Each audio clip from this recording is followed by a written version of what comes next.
नमस्कार दोस्तों, जी के करंट अफेयर्स अब तक में आपका स्वागत है। मैं हूं आपका पीके सर। क्या आप सोच सकते हैं कि एक पड़ोसी देश का सिर्फ एक चुनाव पूरे दक्षिण एशिया की तकदीर और भारत के रणनीतिक नक्शे को बदल कर रख सकता है? जी हां, हम बात कर रहे हैं 2026 के बांग्लादेश चुनाव की। एक ऐसा चुनाव जिसे आप महज एक राजनीतिक बदलाव नहीं बल्कि एक जियोपॉलिटिकल अर्थक्वेक यानी भू राजनीतिक भूकंप कह सकते हैं।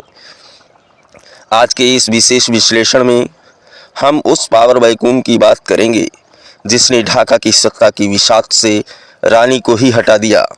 हम समझेंगे कि तारिक रहमान की अगुवाई में बीएनपी का यह शानदार कमबैक भारत के लिए दोस्ती का हाथ है या एक सोची समझी चाल, और सबसे महत्वपूर्ण, जमात ये इस्लामी जैसी कट्टरपंथी ताकतों का दोबारा उदय भारत की सुरक्षा के लिए खतरे की घंटी क्यों है।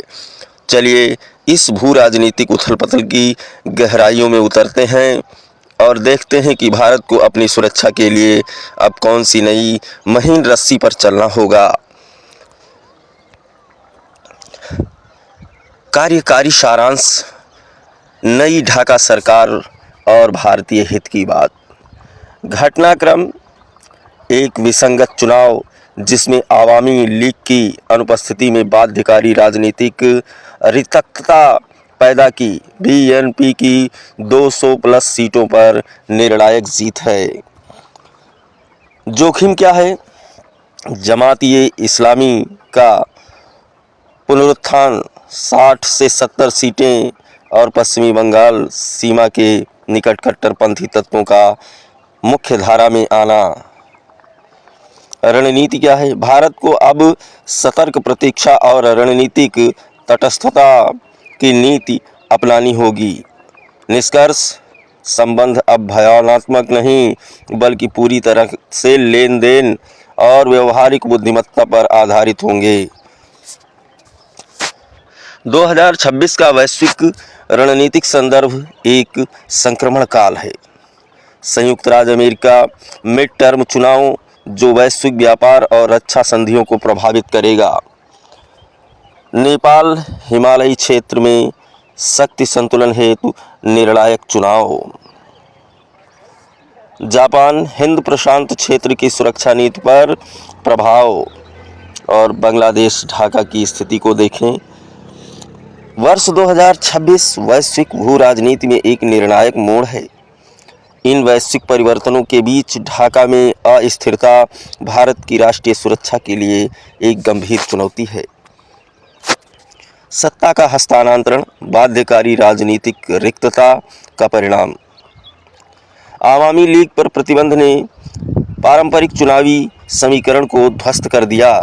इस शून्यता का लाभ उठाते हुए तारिक रहमान ने पूर्ण नियंत्रण स्थापित किया है। यह चुनाव परिणाम लोकतांत्रिक प्रक्रिया से अधिक भू राजनीतिक पुनर्गठन है। नया नेतृत्व, बीएनपी का बदलता स्वरूप और व्यवहारिक बुद्धिमत्ता।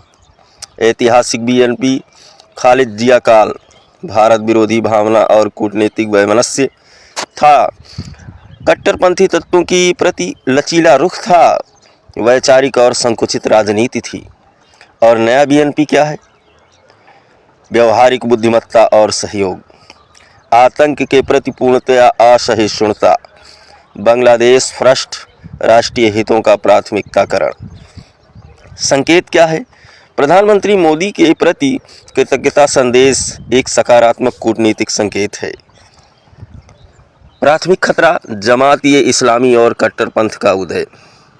राजनीतिक परिधि से निकलकर मुख्य धारा में प्रवेश, संसद में एक शक्तिशाली दबाव के रूप में उदय। चेतावनी, पश्चिम बंगाल की सीमा से सटे जिलों में जमात की विजय भारत की आंतरिक सुरक्षा के लिए खतरे की घंटी है। यह केवल राजनीति नहीं बल्कि सीमा पर वैचारिक संदूषण का जोखिम है। सिलीगुड़ी कॉरिडोर पर संकट, भौगोलिक सुरक्षा चुनौतियां। राजनीतिक संवेदनशीलता, उत्तर पूर्व राज्यों को जोड़ने वाले संकीर्ण गलियारे के निकट अस्थिरता। उग्रवाद, सीमावर्ती क्षेत्रों में कट्टरपंथी प्रभाव का विस्तार, सुरक्षा शून्य है। यदि नई सरकार इन तत्वों को नियंत्रित करने में विफल रही तो भारत को अपनी रक्षा पंक्ति मजबूत करनी होगी। सीमा प्रबंधन और बीएसएफ के खिलाफ नैरेटिव। संदर्भ क्या है? चुनावी लाभ के लिए बीएनपी द्वारा सीमा सुरक्षा बल की कार्रवाई को आक्रामक बताकर पेश किया गया है। परिचालन जोखिम क्या होगा? भारत विरोधी और पाकिस्तान परस्त नैरेटिव से घुसपैठ को वैचारिक संरक्षण मिलने का डर है। जमीनी स्तर पर द्विपक्षीय सहयोग में बाधा। निहितार्थ: भारत को अपनी सीमा प्रबंधन नीति को अधिक प्रतिरोधात्मक और कड़ा बनाना होगा। द्विपक्षीय घर्षण बिंदु। तीस्ता जल समझौता। जोखिम क्या है? बीएनपी नेतृत्व समझौते में देरी को कूटनीतिक विफलता के रूप में पेश कर सकता है। यह मुद्दा लोक लुभावन है। राजनीतिक और कूटनीतिक व्यवस्था के बीच टकराव न केंद्र बन जाए। अंतर्दृष्टि क्या है? बांग्लादेश फर्स्ट की नीति के तहत पानी का मुद्दा राष्ट्रवाद को हवा देने के लिए इस्तेमाल किया जा सकता है। राजकोषीय विश्वसनीयता और ऊर्जा सुरक्षा। भारतीय ऊर्जा कंपनियों के बकाया भुगतान। क्या बीएनपी सरकार पिछली सरकार द्वारा हस्तांतरित संप्रभु अनुबंधों का सम्मान करेगी? यह नई सरकार की वित्तीय साख की परीक्षा है। अनुबंधों का सम्मान न करना बांग्लादेश की आर्थिक स्थिरता और विदेशी निवेश को खतरा में डाल सकता है। आर्थिक प्रतिस्पर्धा, वैश्विक कपड़ा बाजार का युद्ध।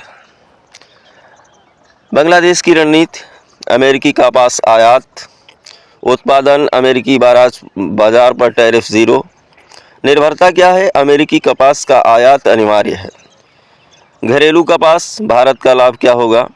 धागा कपड़ा उत्पादन, वस्त्र निर्माण, निर्यात और ऊर्ध्वाधर एकीकरण क्या है? और स्वावलंबी लागत संरचना। युद्ध का मैदान बन गया है। अमेरिका और यूरोपीय बाजार में हिस्सेदारी की होड़ लग गई है।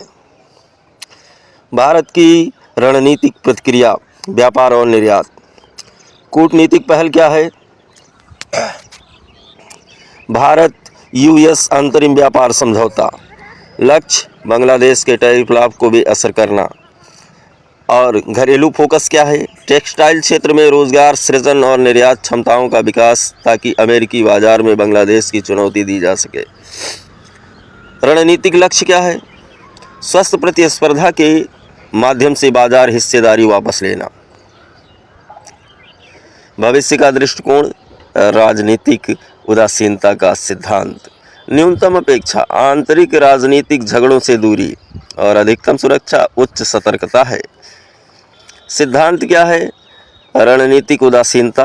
उद्देश्य, भारत का उद्देश्य हस्तक्षेप करना नहीं, बल्कि यह सुनिश्चित करना है कि पड़ोसी की भूमि का उपयोग आतंकवाद के लिए न हो। संबंध अत्यंत घनिष्ठ के बजाय व्यवहारिक होंगे।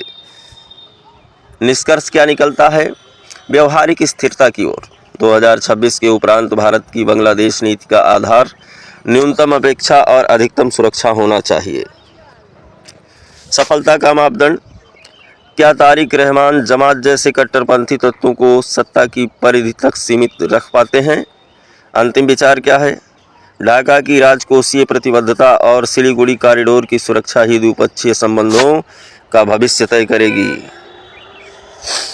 और अंत में दोस्तों, संक्षेप में कहें तो 2026 के बाद भारत की बांग्लादेश पॉलिसी का आधार अब सिर्फ एक मंत्र ही होना चाहिए: minimum expectation and maximum security. यानी उम्मीदें कम से कम और अपनी सुरक्षा पर ध्यान ज़्यादा।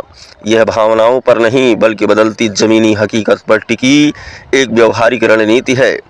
लेकिन सबसे बड़ा सवाल आज भी वहीं खड़ा है: क्या तारिक रहमान की व्यवहारिकता उस कट्टरपंथ की आग को बुझा पाएगी जिसे इस राजनीतिक बदलाव ने और हवा दे दी है? क्या भारत अपने चिकन नेक कॉरिडोर और सीमाओं को इन नई चुनौतियों से सुरक्षित रख पाएगा? अपने विचार कमेंट बॉक्स में ज़रूर लिखें। अगर आपको यह विश्लेषण पसंद आया हो तो वीडियो को लाइक करें और इसे अपने साथी छात्रों और दोस्तों के साथ शेयर करना ना भूलें। मिलते हैं अगले महत्वपूर्ण अपडेट के साथ। तब तक के लिए पढ़ते रहिए और सतर्क रहिए। जय हिंद।